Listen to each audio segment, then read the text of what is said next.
और जिसका शरीर अगर निरोगी नहीं है, रोग से ग्रसित है, तो हम तो उनसे रोज प्रतिदिन एक ही बात कहते हैं कि सूर्य नारायण भगवान को अर्घ देना प्रारंभ करो। कितने लोग हैं जो सूर्य नारायण भगवान को रोज अर्घ दे रहे हैं? जरा हाथ उठाओ। बहुत बढ़िया, जोरदार ताली आप सबके लिए, बहुत बहुत धन्यवाद। प्रतिदिन सूर्य नारायण भगवान को अगर अर्घ आप दे रहे हो, एक लोटा पानी अगर आप समर्पित कर रहे हो, तो उसका फल आपके जीवन में आपको प्राप्त होना है। कोई सियोर वाले महाराज को कुछ नहीं मिलना, तुम बस तुम स्वस्थ रहो। सर्वे भवन्तु सुखिनः। पत्नी चाहती है कि पति की उम्र लंबी रहे, तो पत्नी को अपने पति से कहना पड़ेगा कि ये लोटा भरा हुआ रखा है, आप उठे हो ना, सवेरे नहा लिए ना, भले वस्त्र बाद में धारण करिए, पहले जाओ और एक लोटा पानी चढ़ा कर आओ। क्यों? क्योंकि वो सूर्य की जो किरण इस पानी में से निकलकर इस भुकुटी पर जब पड़ती है और हृदय रेखा से ये किरण जब नीचे तक जाती है, तो यहाँ से यहाँ तक हमारी सारी मूल रेखाएं रहती हैं, और इसके माध्यम से व्यक्ति हार्ट अटैक की बीमारी से नहीं मरता, बीपी और शुगर से नहीं मरता, उसका रोग अपने आप धीरे धीरे धीरे धीरे धीरे धीरे वो श्रेष्ठ होता चला जाएगा।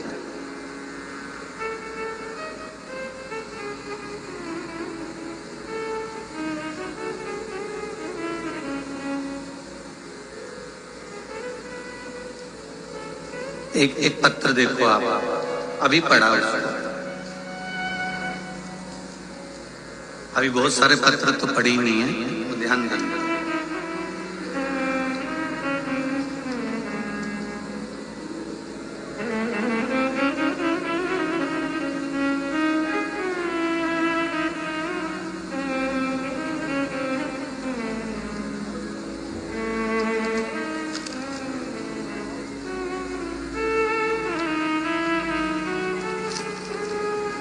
मेरा नाम चंचल नामदेव है, पचोर जिला राजगढ़ से कथा सुनने के लिए आई हूँ। कहीं बैठी हो तो हाथ हिलाएं। आप ही हैं? दोनों हाथ हिला दो एक बार। पचोर जिला राजगढ़ से मैं कथा सुनने के लिए आई हूँ। गुरुजी, शिव की महिमा का कुछ वर्णन करना चाहती हूँ। मेरे बाबा ने बहुत कुछ दिया, उसमें मूल आपने दीदी जी लिखा हुआ है।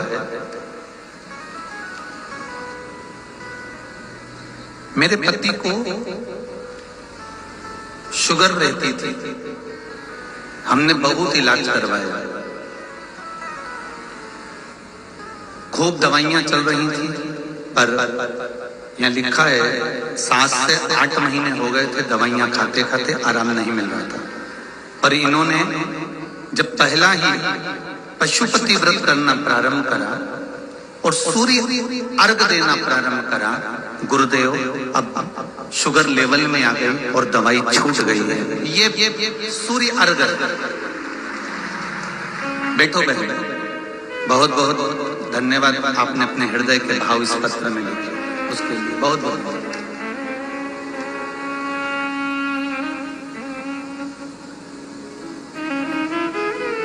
अब सूर्य अर्घ की बात कौन सी कथा में कही थी?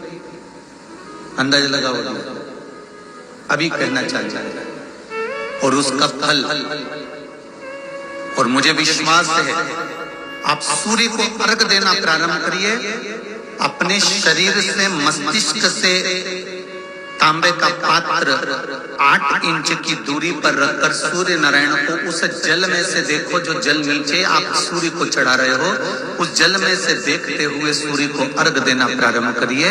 और धीरे धीरे, अगर बीमारी है तो बिल्कुल स्लो एकदम धीरे धीरे उस पानी को छोड़िए, और पानी को छोड़ने के बाद आप बाबा का केवल सूर्य की आराधना, सूर्य को जल देना प्रारंभ कर दीजिए। 15 से 20 दिन कर कर देखो, धीरे धीरे शुगर और बीपी लेवल में आना प्रारंभ हो जाएगी। अर्घ तो दो, 15 दिन, 20 दिन, 1 महीना, 2 महीना, तुम्हें लगे किसी और वाला हमारा झूठ बोल रहा है, मत, तुम्हारे हाथ में तो लोटा है पानी का, उसमें क्या दिक्कत है?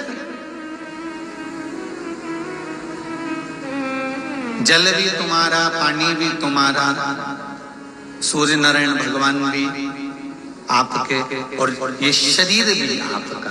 आप अगर स्वस्थ रहोगे तो उसमें सियोर वाले महाराज का कुछ नहीं आना जाना है।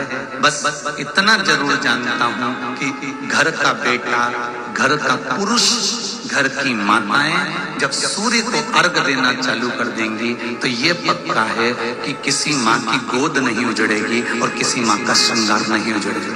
ये आप जल तो दो सूर्य को।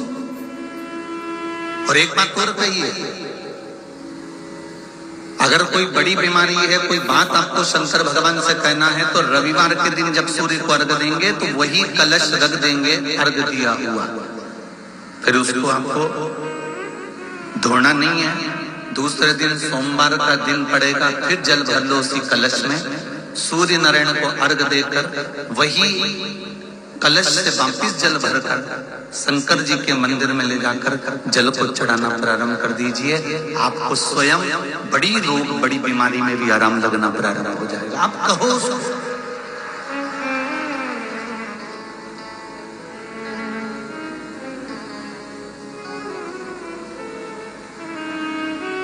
शंभु शरणे पड़ी मां घड़ी रे घड़ी, दुख काटो दया करी न दर्शन आपो।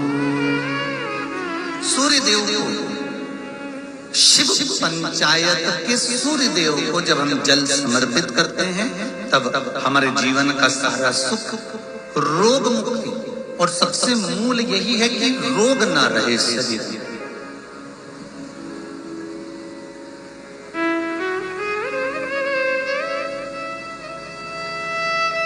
करोड़ों का धन तुम्हारे पास में, ढेरों की संपदा तुम्हारे पास में, और अगर रोग ने घेर लिया तो वो धन किसी काम का है? अरे बोलो तो जी और रहसन वाली, किस काम का वो धन, वो संपदा किस काम की हमारा? कोरोना महामारी की जब दूसरी लहर आई थी, खूब पैसा था लोगों के पास, तो भी हाथ जोड़कर डॉक्टरों से और हाथ जोड़कर लोगों से कह रहे थे पलंग दिलवा दो, एक वेंटिलेटर की व्यवस्था कर दीजिए, एक ऑक्सीजन पाइप की व्यवस्था कर दीजिए। कितने कितने धनपति थे, कितने कितने करोड़पति थे, कितने कितनी संपदा थी, कितनी कितनी दौलत थी, अटैची लेकर लोग खड़े हुए थे और कह रहे थे कि इनको बचा लीजिए, इनके प्राण बचा लीजिए।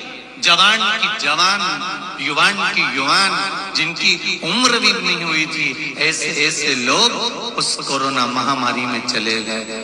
पैसा कोई काम नहीं आया, वो सब अलमारी में धरा की धरा रह गया, बैंक में पड़ा की पड़ा रह गया, एक से बढ़कर एक कपड़े अलमारी में जमे की जमे रह गए, सारी रकम पड़ी की पड़ी रह गई, दुकान सजी की सजी रह गई, सारा फर्नीचर बना की बना रह गया, वो जीव चला गया।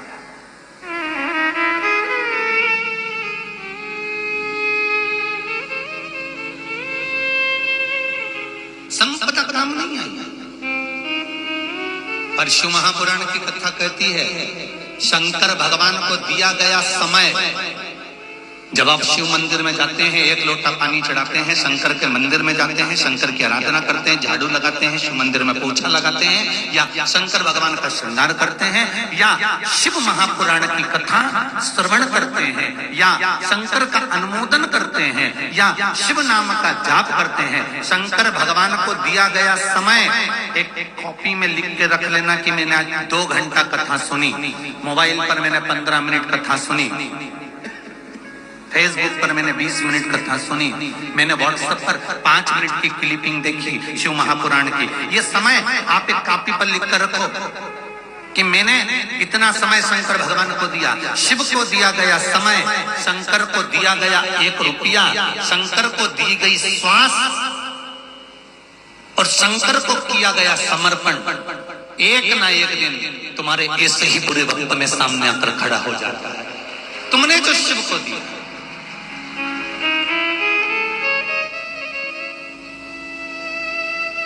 आप शंकर को दो। ये जो आप लोग 2-2 ढाई घंटा यहाँ बैठे हो ना कथा सुनने के लिए, कई बच्चे प्रश्न करते हैं, गुरुजी आप कहते हो कि हर कंकर में शंकर है, आप कहते हो कि हर कंकर में शंकर समाया हुआ है, आप कहते हो कि प्रत्येक जीव में भगवान है, आप कहते हो कण कण में भगवान बैठा हुआ है, हर जगह पर परमात्मा बैठा हुआ है, तो गुरुजी फिर हमारी मम्मी आपकी कथा सुनने क्यों जाए?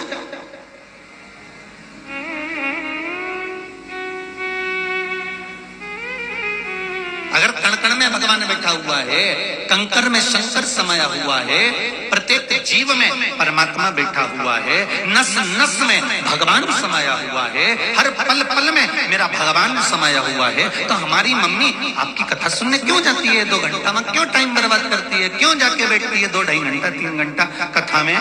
तो उस बच्चे से मेरा निवेदन है कि बेटा, गाय के पूरे शरीर में दूध होता है, पर गाय का दूध गाय की आंख से नहीं निकलता, गाय का दूध गाय के कान से नहीं निकलता, गाय का दूध अगर निकलता है तो गाय की नासिका से नहीं निकलता, गाय का दूध अगर निकलता है तो गाय के थन से निकलता है। उसी तरह परमात्मा तो कण कण में समाया हुआ है, और मेरा शिव मिलता है तो शिव महापुराण की कथा में मिलता है। गाय का दूध नाक से, आंख से या कान से नहीं निकाल सकते। उसी तरह परमात्मा को प्रकट करने का, परमात्मा को प्राप्त करने का, परमात्मा को ढूंढने का, परमात्मा को पाने का एक स्थान हमारे संतों ने, हमारे साधुओं ने, हमारे गुरुओं ने, हमारे वेद व्यास जी महाराज ने हमारी पुराणों में वर्णन कर दिया कि जो संत स्वयं राम जी महाराज माता शबरी जी से कहते हैं कि प्रथम संगत, आप प्रथम सत्संग, अगर प्रथम रूप में प्रथम भक्ति सत्संग का मूलता धारण करिए, आप सत्संग करिए, करो आप सत्संग।